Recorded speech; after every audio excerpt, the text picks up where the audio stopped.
Hey everyone, how's it going? Welcome to Boardside, episode 1. So this is our first proper episode of the podcast. I call it proper because last episode, our first one, was kind of a test of the waters, if you will, kind of just dipping our toes in, seeing what it's like. We didn't have a name, we didn't really know what we wanted to do, but here we are. So we're here with our first proper episode. Episode 01, and I say we, but it's actually just me. Unfortunately, SpecimenGwent was unable to make it this week. He is a very busy dude with a lot of commitments going on. So unfortunately, he wasn't be able to make it here. That's cool. I'm sure he'll be here in the future. So you're just stuck with me. Either in video, you can just watch me, or if you're on audio, then you'll just be listening to me talking in the podcast today. So we've got a few things to talk about. It will be a bit shorter since we don't have the back and forth going on, but I've got some things I want to talk about. I got a nice little list here, so we're just going to crack right into it with some news. So what's been going on in the last couple of weeks of Gwent? So it has been 2 weeks since the last episode, and there's been a lot going on in Gwent in the last couple of weeks. There's obviously Challenger last weekend, which was super, super cool. We'll definitely talk about that a bit later on. A lot of news with the iOS version of Gwent coming out very soon as well. There's a new expansion. There's a lot going on. It's going to be a pretty exciting couple of months for Gwent, as it always seems to be. So let's start with iOS. So we've got a release date for the iOS version of Gwent. That's for iPhones, iPads, back I think until the iPhone 6S, if I'm not mistaken. So pretty far back, and that's coming out on October 29th. So just about a month and a half away. Very excited personally. While I don't have an iPhone, I do have an iPad Pro, and that's going to hopefully run Gwent very, very well. I'm very excited to be able to play it just like chilling out on the couch or lying in bed. And while I said I don't have an iPhone, I will be playing it on Android when it comes out, probably sometime near the start of next year. But, iOS, just an iPad is fine, especially for me. I'll just be able to play it. It'll be really nice. And for you with iPhones, you'll be able to play it on the go. So you're, on the bus or walking to work or doing whatever, you can just get in a quick game of Gwent. So that's going to be really, really nice. I'm super excited. And they had a video yesterday, yesterday being the 15th, I believe, of September, just kind of showing off the mobile versions in a bit more depth. So they had a couple of matches, showed off the UI and things. And it looks super, super nice. I think they've done a really good job with the UI. It looks pretty much the same as what's available now on PC and consoles, which is really, really great. And then the deck builder is obviously a bit different. And there's this really cool thing that they showed where you can look at the card art, and if you rotate your device around, the premium card art goes full screen. And he had like a huge iPad Pro, and it just looks so good. And they said, you've got 4K textures available, and it's going to look great. So I'm very, very excited. One downside, though, is that there's not going to be cross-account with consoles. And that's really unfortunate for console friends out there. I only play on PC, so it's not an issue for me. So if you're on PC, you can log into Gwent Mobile with your GOG account, and your account will be there as it is on the PC. But if you are just on console, say PS4 or Xbox One, and you don't have a GOG account, there currently anyway, they haven't talked about any other options, but as of right now, there is no way to log in with your console accounts on mobile. So you're going to have to make a new account, or if you've already got a secondary account, as some people do, you have to use that one. So that's pretty unfortunate. I'm sure they would if they could. Personally, it's probably more of a publisher decision, like Sony and Microsoft kind of locking these things down. I'm pretty sure that was before my time, but I think Gwent was able to do account transfers back when Homecoming started. So I'm hoping that they might be able to do something again there. Otherwise, all you lovely folk on console are going to have to make a new account for mobile, it's unfortunate, but hopefully we will get something sorted out there. Time will tell. And that's most of the news about iOS so far. You can pre-order it now, though it's free, but you can pre-order it, so it just kind of comes to your device when it's available. And I'm just kind of counting down the days now till it comes out, so very, very excited for that. Some more news we had is the release of Iron Judgment, which is the new expansion for Gwent coming out October 2nd. So this is very exciting. So I've been waiting for a new Gwent expansion for, since the last one came out, as I'm sure most of you have.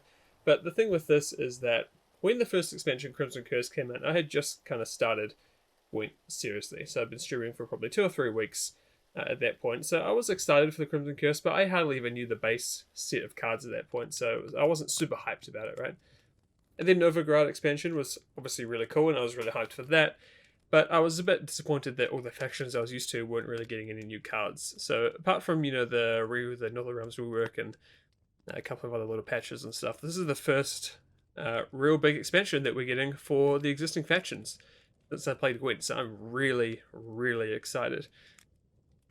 So we're getting over 80 new cards. I think it's 82, if I'm not mistaken, something around there. So what that means is essentially we're getting about 10 cards for each faction and then around 21 neutrals, I think it was, or 22 neutrals. So it doesn't sound like a lot, 10 cards for each faction, but when you actually kind of break it down, it does make a big difference. And, Gwent has stuck to this 3-month expansion cycle so far. So they had March for Crimson Curse, June for Novigrad, and now end of September, start of October for Iron Judgment. So, less cards per expansion isn't the worst thing in the world if you're having expansions every 3 months. Whereas what I'm used to is Hearthstone, they do expansions every 4 months, and their card expansions are normally around 130 cards. So this is around 80 something, but it's a bit faster. So I think that's fine. And any new cards are good. So we have seen some card reveals already. But I think what me and Specimen will do is in the next podcast, which will be probably a day or two before the new expansion releases, it's actually very soon, we will review all the cards in one big podcast, so we can go over all of them. So we'll talk a bit more about Iron Judgment later, but let's get into Challenger. So Gwent Challenger number 5 went on over the weekend over in Warsaw, in Poland. Unfortunately, I wasn't able to make it. You should see the prices to fly from New Zealand to Warsaw. It's extraordinary. It would cost a lot of money, especially for just a few days. So unfortunately, I wasn't able to go and hang out with my fellow R2s teammates, but that's okay. I would like to get there at some point. So maybe next year if I get a bit more planning done. But anyway, I was able to watch it, as most of you probably did as well. So we had Magpie taking out the win on the second day, with Damocles coming second. Unfortunately, he wasn't able to secure the 2 in a row. He did win Challenger 4, but I'm sure he's pretty happy with second. Obviously, first would be nice, but you gotta do. So second, still a very nice result for him. And it was really cool for me because I had never really watched any tournament Gwent before. Very much like a casual and just ladder player.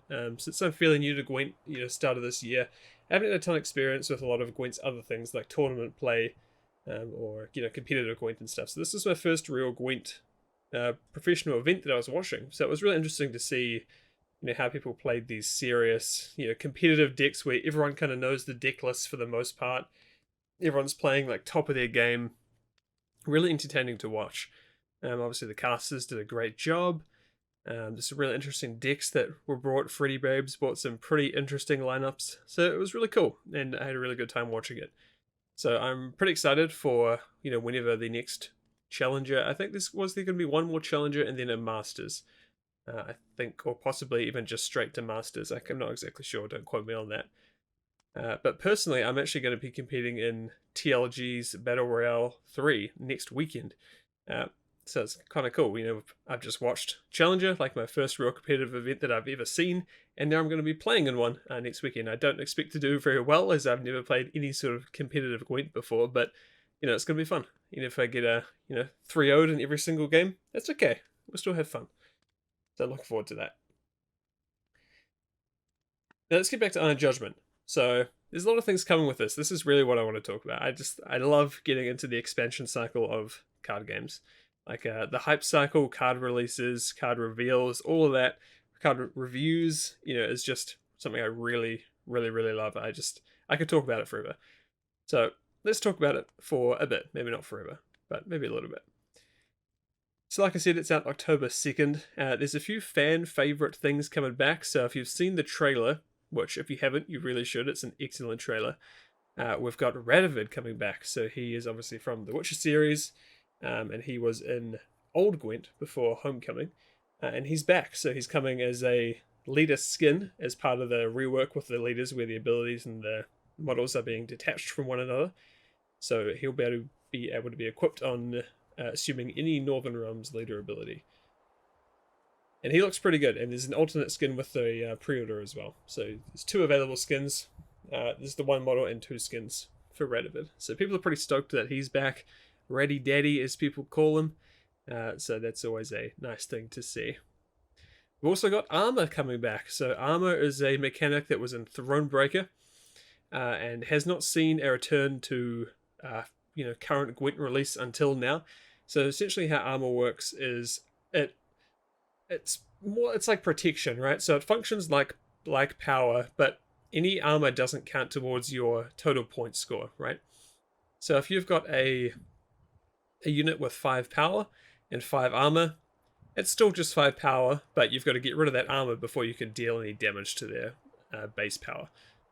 So it's a protective mechanic, essentially. So you can, assumedly, you'll be able to be cards to give units armor. There'll be units with armor pre-attached. Spells that remove armor, I'm sure have remove armor and gain something, or whatever like that. So armor's going to be really cool. I was always a big fan of armor for the amount of time I played in Thronebreaker. I really liked armor. Just thought it was a really cool mechanic, so I'm really glad to see that come back. There's also a few new mechanics. So we've got Defender, which is the easiest way to describe Defender is it's a row taunt, if you're familiar with Hearthstone. So if a card has the Defender status, it means that no other units on that row can be targeted until that Defender card is either removed or purified, because it's a status. And I've had a lot of people talking about how this seems very scary. This seems like a very powerful ability. And it does. So if you've got a row, let's say you've got 6 units, 6 engines, right? You put a Defender card anywhere on that row, suddenly you can't target any of those engines until you've got rid of that Defender. So that initially is like, oh, that sounds a bit freaky, doesn't it? You could have a whole row of threats that you just can't deal with. And to an extent, I think people are right. But I think it's going to be easier to deal with than people think, because it's a status, right? And people are already starting to run a lot of purified cards to deal with bleeding, which is a lot more prevalent now with the vampire rework and stuff like that. Bounties for Syndicate, locks from Nilfgaard or whoever else. So people are often running a purified card in their deck already, and there was a couple of changes with the last couple of patches that have either buffed purified cards or made them just made purified cards essentially out of older cards. So I don't think it's going to be tough for people to include 1, 2, 3 more purifies in their decks to deal with this. And I don't think Defender is going to be given to many cards either. So far we've seen a Monsters card with Defender. I think it's a 7 power for might be 10 provisions, 12 provisions, and that has Defender. So I don't think they're going to be giving it to 50 different cards in the set. I'd say each faction might get 1 or 2, some might get none. And I don't think bronzes will really get Defender either. We'll see. Obviously, time will tell. But I think it's going to be a very sought after ability, and obviously potentially a very powerful one. One thing I did think is that I wonder if they're going to be fixing Avalak, or not fixing, but changing, because Avalak gives immunity, right? So here's the situation. I thought you play the filter artifact that gives Zeal. You play that with Calanth, play it on the field. And then let's say Northern Realms gets a Defender card. So then you play your Defender with Calanth's ability onto the same row. Then you play Avalak. Normally, you give Avalak Zeal with Filter, and then you give your Defender card immunity. And what that essentially means is that entire row now has immunity, because you can't target the Defender card because it's got immunity. So that means you also can't target anything else. So that seems a bit scary. People might have to start running entire row purifies because you won't be able to target anything. So I'm interested to see if they do end up changing Avalak.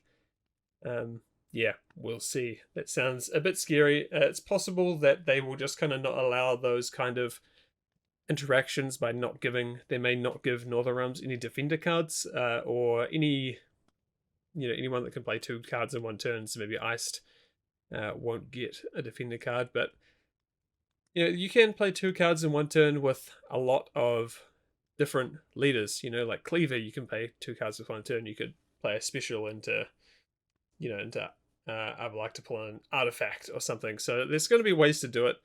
So I'm interested to see how they deal with that, with the immunity side of things.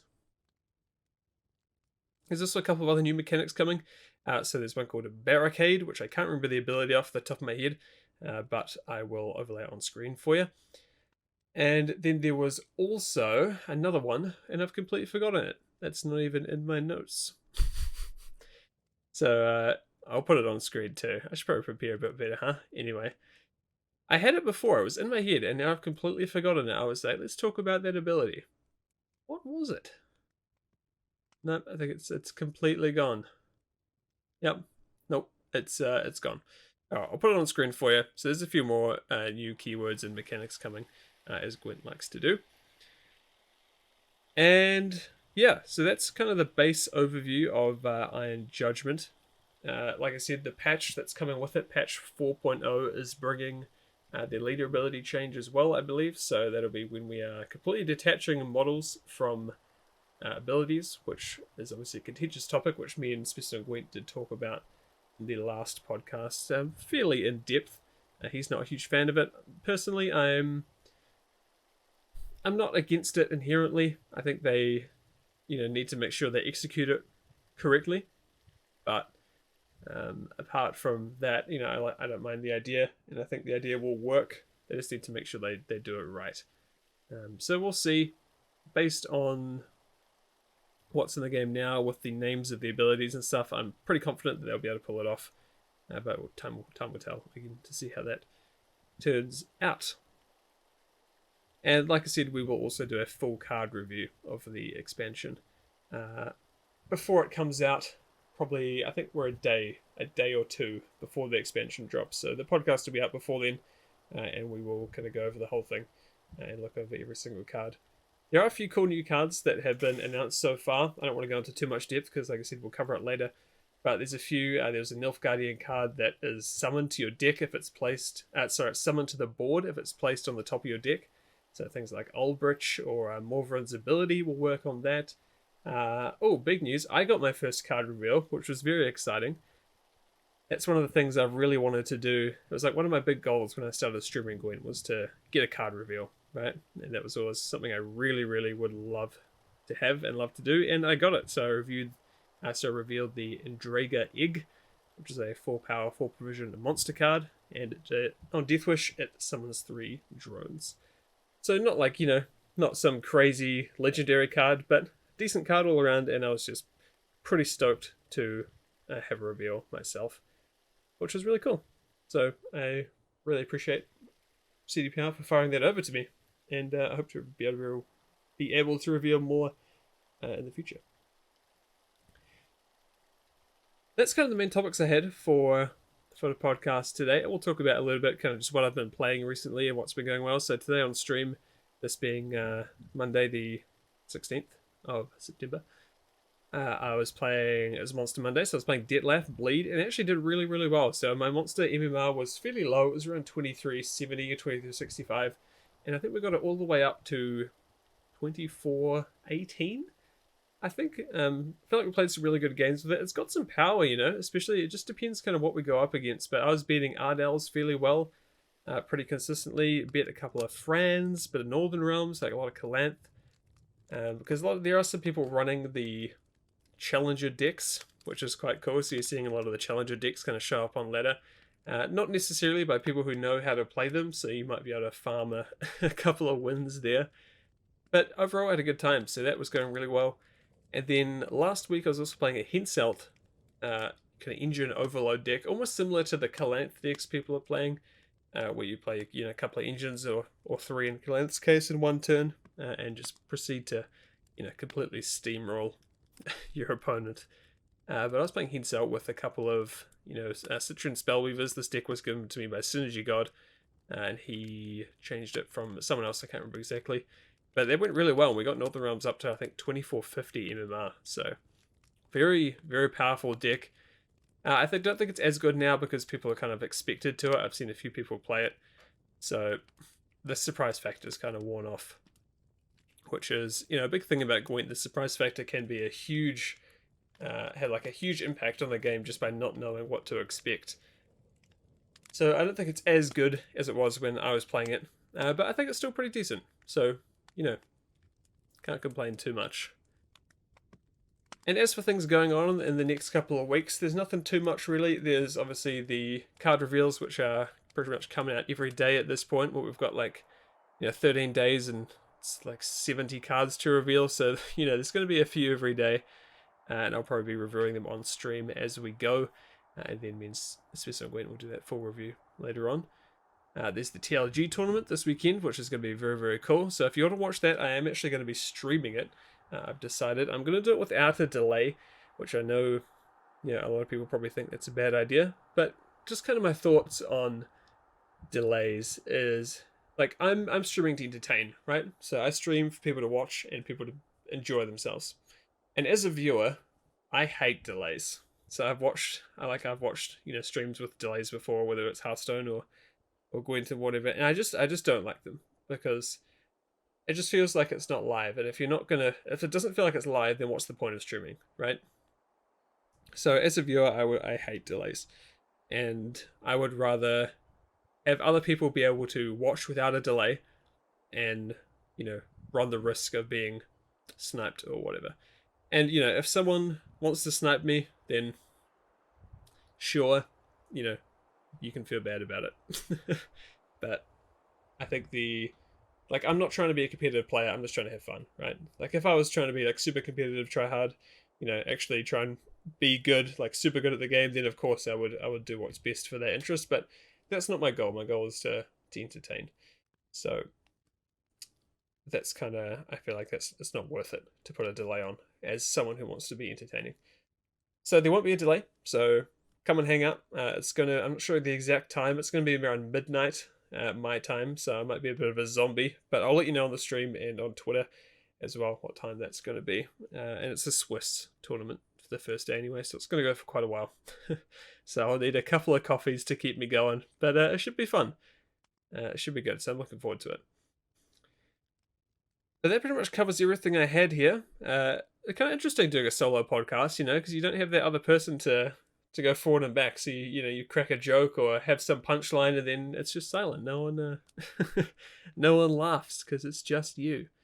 But I had fun, and I would have actually liked to sort out an interview for this one. If one of SpecimenGwent say can't make it, I would have liked to do an interview instead, where I interview another creator or a player or someone in the Gwent community. But this was kind of unfortunately a bit of short notice. I was actually supposed to record this morning, but didn't get around to it. So we're doing it in the afternoon, and just didn't have time to get anyone to interview. So that's fine. So we'll just do a nice little solo run here. Hope you've enjoyed it. I hope I haven't rambled too much. And I want to thank everyone for listening, whether you're listening on Spotify or watching on YouTube. There should be one on Apple Music sometime soon too. I'm not sure exactly when, and possibly even Google Play. We'll see. There'll be some links in the description on YouTube if they're there. The Spotify one's there already. So as for me, you can follow me on Twitch at twitch.tv/Zade_95, where I stream 5 days a week. That's Monday to Friday at 2 p.m. Pacific, 5 p.m. Eastern Time. And also, you can follow me on Twitter, twitter.com/Zade_95 for updates, the odd card reveal. I suspect I won't get any more this expansion, but maybe the next one. But you can look back and look at my old one. I was pretty stoked. I thought I was pretty happy with that. The tweet was good. But again, thank you all very much for watching or listening, and keep an eye out for the next podcast, which is going to be in 2 weeks. We will be reviewing the entire set of Iron Judgment, which we will know at that point. I'm hoping for some pretty exciting cards, and I'm keen to see how they come. So thanks again, everyone. Hope you have a good rest of your days or evenings, mornings, wherever you might be, and whenever you might be listening to this. And we'll see you all in the next one.